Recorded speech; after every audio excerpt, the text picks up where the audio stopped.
Okay, everybody, welcome back. This is day 10 of the 100-hour inspection on my flight training device. Today we're going to be looking at the control wheels. So we've got quite a few items on the control wheel list. They're all kind of short items though. And I've got the drawings that I made for that I can use to reference them. So we'll be using this if necessary. Some of them aren't done yet. So, yeah, let's get into it. Okay, so the first thing we want to do is climb in here, and we want to take these panels out here. They just fold right out. This is my standard 6, just a K88 tablet. And this little holder here just slides in there. Super simple, no big deal. Put that off to the side, go over here to this one. So this is the engine diagnostic system panel. It does the same thing as the other side. So I just need to disconnect some wires here. Got our main wiring harness. Got the power wire. There we go. This whole thing just comes right out. Looks like this is going to need a little bit of repairs. See, it's kind of loose in there. So I need to have better screws and maybe something to anchor the screws in the back there. That's all there is to that. Let's put that up in here for right now. Next thing we have to do is we've got to take these 4 screws out to separate the glare shield from the cowling. So we can remove the cowling.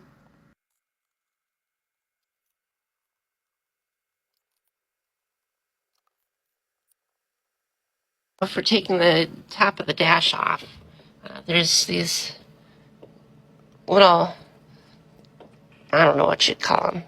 It's a slat and a tab on either side, right there, and just get my fingers up into there and just lift up, and the whole thing comes out, and the glare shield just kind of breaks away a little bit there.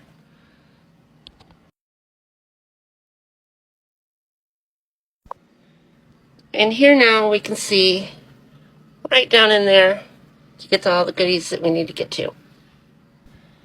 Alright, so the first thing that we're going to check here is we're going to just look at the handlebars here and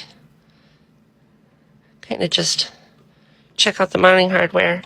It's a 1/4 bolt, the screw head on top, and a nut on the bottom. So I'm just trying to see if it... See, now that's actually the control shaft here, the control rod that's moving a little bit. So that seems okay. Check this out. Got to be careful when you tighten these that you don't over tighten them, because you could get a crack in the collar, and that'll cause problems. So that one, it's pretty tight, but I can move it a little teeny tiny bit. So that's has something to do with the control rod where it goes into the handlebars. There's a little adapter in there that has a flange on it, and the flat side of the rod with this 1-inch aluminum curtain shower curtain rod I got for $8 at the hardware store. Cut it in half, and that serves as the control rods. And so that's got to sit in that little flange down in the inside of the casing here, just right to keep it from wobbling. And like I said, there's a little tiny play in there that's not all that concerning right now, but I'd hate to have to replace that in the future. The next thing we're going to do is we're going to make sure that the control wheel is aligned properly with the tailpiece way back there. So if I kind of sight my way visually down there, and I can see that the tailpiece is lining up with those bolts sticking out there from the rear bearing. I can see that, and it looks like it's lining up pretty good there.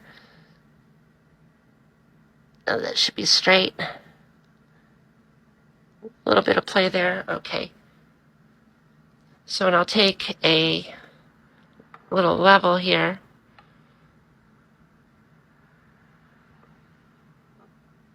You can see where the bubble is. That looks pretty straight. We'll go over here to this side.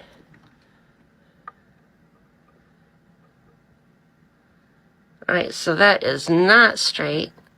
So we can see it needs to come up quite a bit there.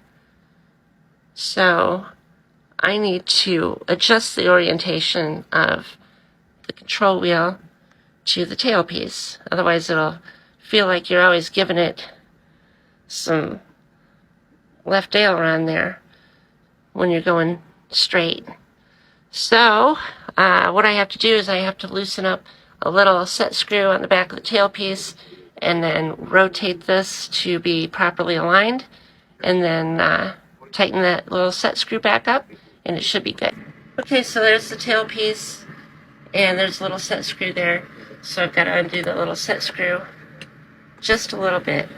Okay, so we're just going to move this one so it's level.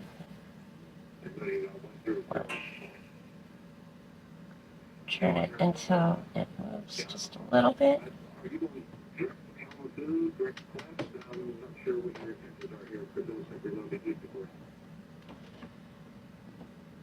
And then check the side. And there it is. Now back over here at the nose of the simulator, we'll tighten this set screw back up.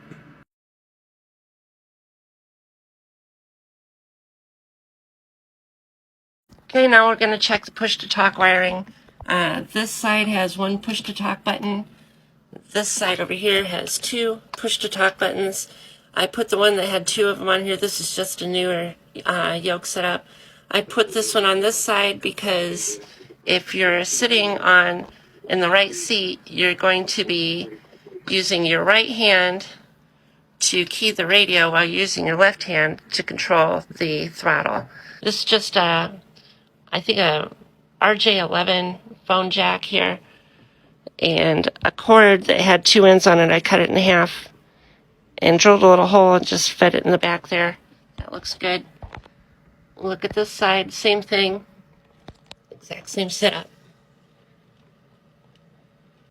And the last thing is cleaning it up. So you can see there's dust right there, and even though I use this thing quite often, dust still gets built up there, so I'm going to want to clean that off. Okay, so next we're going to check the control rod, and we'll see you have a little bit of grease and gunk on there. I'm going to want to clean off both sides. I also want to check the vertical and horizontal play. So this does have a little bit of play here to it, and that's because of the bearings that I built for it. They're cage slip bearings. There's a little bit of vertical and horizontal play there, and that's just to keep them for smooth operation. Now originally what I had in mind was a linear and rotary bearing.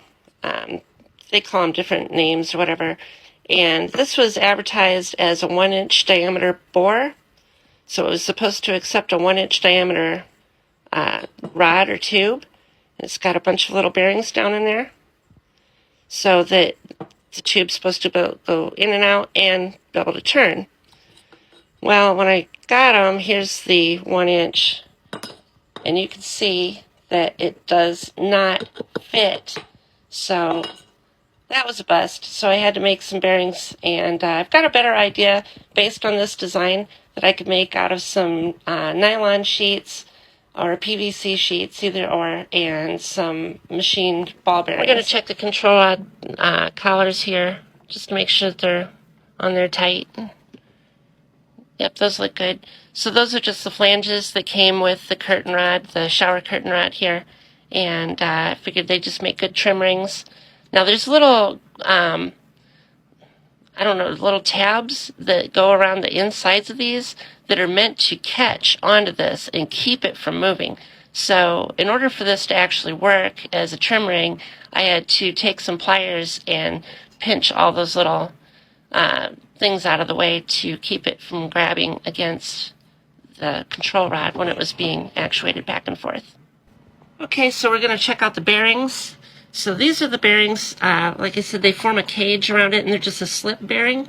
So they actually work a lot better than the ones in the CH yoke body were just round slip bearings, and they would catch, and it just didn't have very smooth operation.